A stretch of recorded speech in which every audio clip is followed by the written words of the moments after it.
Bom, pessoal, muita gente me pediu para fazer uma análise da análise que o canal Arte da Guerra fez sobre o projeto que o Ciro apresentou em 2018 para a defesa, soberania e política externa. Esse canal, Arte da Guerra, tem, enquanto eu parei para gravar esse vídeo, 273 mil inscritos, portanto, é um espaço, em termos de tamanho, considerável. Não quero aqui entrar em detalhes se ele apoiou, se ele apoia Bolsonaro, não. O canal tá lá, que é um veículo feito por profissionais para levar as melhores informações sobre assuntos militares ao nosso público. Aqui apresentamos, está dito lá, a vida militar sem floreios, sem rodeios e zero de devaneios. William, você apoia e incentiva esse canal? Eu particularmente não conhecia, então não posso dizer se eu gosto, se eu desgosto. O meu ponto aqui é, eu vou analisar o que ele disse sobre o projeto do Ciro e já adianto, eu não percebi nenhuma discordância dele. Se eventualmente ele não vai apoiar o Ciro em 2022 é uma outra questão, mas a análise dele me pareceu muito correta e isso é o que tem que ser exaltado neste momento. Então eu quero até explicar que eu estou tentando achar a melhor forma de fazer esses reacts, se é com notebook, se é na televisão, enfim. Então a iluminação ficou um pouco prejudicada, mas eu mesmo assim peço para vocês, quem puder, se inscreva no canal, ative as notificações, gostou do vídeo, deixa o joinha, que isso é muito importante aqui para o nosso trabalho. Então bora para o vídeo. Bom, meus amigos, vamos lá para o vídeo então e reparem como ele gostou do projeto do Ciro. Vamos perceber que ele traz também outras reflexões além do projeto analisado que, de certa forma, são importantes. Diversos inscritos do canal têm comparecido nas lives ou mandam e-mail para cá, né, falando das ideias para a defesa, soberania e política externa do Ciro Gomes, né, que é sempre um candidato à presidência da República aqui. Eu me enviaram esses dias o plano dele, que já tem um tempo aí. Mas o que acontece? Eu peguei alguns pontos que eu acho importante, não para fazer proselitismo do Ciro Gomes, tá? Mas para mostrar que essas pautas elas têm que entrar no debate político nacional e precisam, né, ser uma cobrança do eleitorado. Eu vou falar algumas delas, vou deixar aqui o link depois do programa dele na descrição, mas é muito importante que vocês se atentem para isso e agora em 2022 comecem a cobrar esses requisitos aí de todos os outros candidatos a presidente da República ou ao cargo de deputado federal / Senado. Vamos começar pela soberania. O Ciro falou, né, da preservação dos recursos naturais aí, né, porque eles são realmente um ativo de construção de soberania. Né? E uma coisa interessante que ele colocou é que o Brasil ascende sem imperar, ou seja, o Brasil consegue se impor no cenário internacional, ele tem condições para isso, sem precisar fazer grandes pressões, porque a quantidade de recursos naturais e a nossa própria posição estratégica no mundo permite que o país dite muita coisa,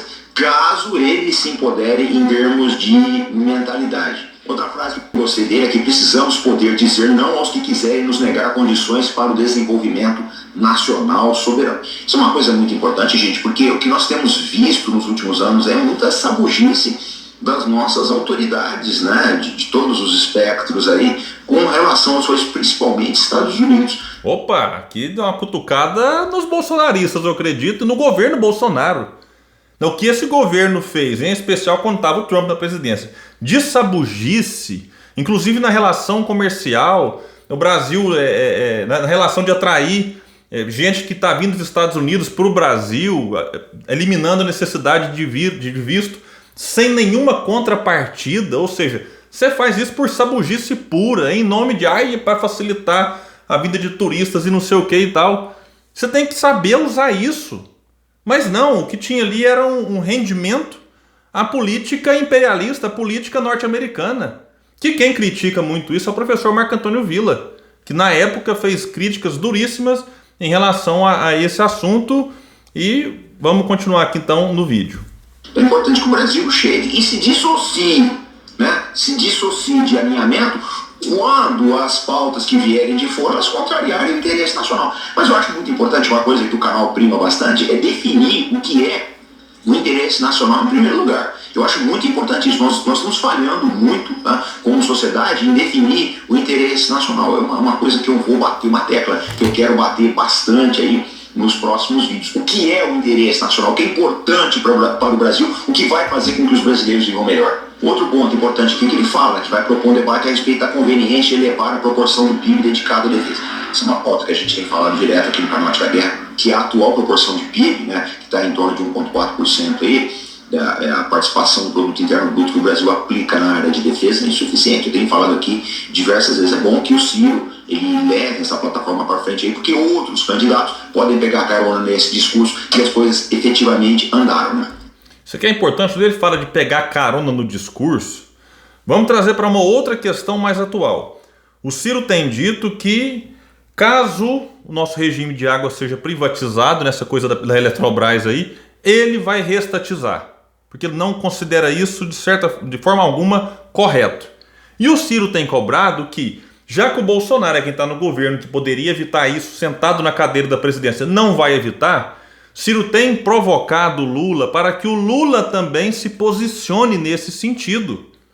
Porque em se posicionando, aqueles que estão hoje se beneficiando dessa privatização, eles olham e falam, ixi, então o primeiro colocado nas pesquisas, o terceiro estão defendendo essa pauta, então de certa forma faz uma pressão para que talvez até consigamos salvar essa privatização. Vejamos como é importante esse ponto que ele disse aqui.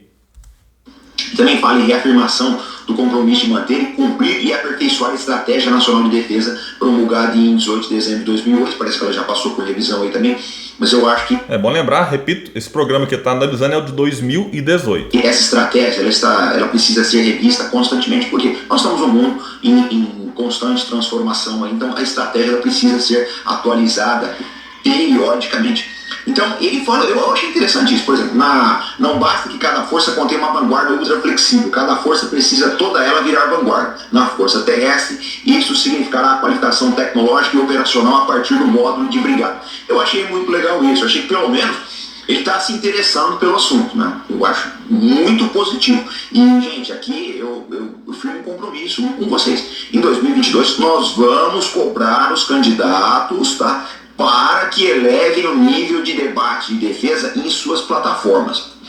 Então isso aqui é importante também. Mais uma vez eu reforço, sim, ele não é alguém, vamos dizer, um eleitor do Ciro, me parece que não, mas está aqui vendo o projeto programa de governo de 2018 e fazendo elogios. Vejamos isso. O Ciro é alguém que consegue atrair, vamos dizer assim, alguém que me parece aqui vinculado por outras questões que eu acompanho nele, à direita e outros vinculados à esquerda, porque o Ciro é um nacionalista, não é um nacionalista xenófobo, mas é alguém que de fato podemos chamá-lo de patriota sim, de alguém que está preocupado com a soberania nacional, e não simplesmente estes que abraçam bandeira do Brasil e Estados Unidos ao mesmo tempo, que batem continência para a bandeira norte-americana. Impressionante. O nível, como eu disse, que de sabugice em alguns assuntos. E fala em reafirmação do compromisso com o caça-Gripen, tá? O submarino de propulsão nuclear e a nova geração de blindados e armamentos do Exército Brasileiro. Também tocou no prosseguimento dos programas de satélites, veículos, lançadores e combustíveis de propulsão. Estabelecimento, junto com empresas privadas, de um programa nacional de inteligência artificial. Isso eu acho importantíssimo, pessoal. Essa parte de inteligência artificial ela está cada vez mais presente aí nos novos insumos militares, né, insumos tecnológicos que estão entrando em serviço nas Forças Armadas mundo afora. Agora, uma das coisas mais importantes que ele disse do quesito de defesa é que o complexo industrial de defesa será encarado e desenvolvido como um manancial de vanguardismo tecnológico. Deve-se reconhecer a dualidade civil-militar de tecnologias de ponta. Bom, aqui o complexo industrial da defesa faz parte do que o Ciro chama ali dos 4 complexos que dá para você reativar, claro, fazendo algum tipo de esforço, mas é algo bem mais simples, porque o Brasil já tem algum tipo de avanço nessa área. Então, o primeiro que ele coloca no livro, agora eu estou pegando aqui, é o Complexo Industrial de Petróleo, Gás e Bioenergia. O segundo, o Complexo Industrial da Saúde. Na pandemia isso aqui ficou escancarado para a gente, como que o Brasil está tendo que importar máscara da China. É impressionante. E o terceiro aqui, então, é o Complexo Industrial do Agronegócio e o quarto, Complexo Industrial da Defesa. Bom, gente, isso aí é uma coisa que eu falo direto aqui. O problema todo da indústria de defesa nacional são vários problemas. Mas um deles é que não tem escala. Então, por exemplo, você vai investir, vamos supor, um blindado. Você não tem uma escala que garanta, né, novos investimentos, rentabilidade, continuidade de projetos para as empresas, porque as compras das Forças Armadas são mínimas. E por que são mínimas? Porque o orçamento é pequeno em virtude da quantidade, né, do percentual do PIB que é aplicado em defesa. Isso, quer dizer, na verdade, fica sempre, é um círculo vicioso.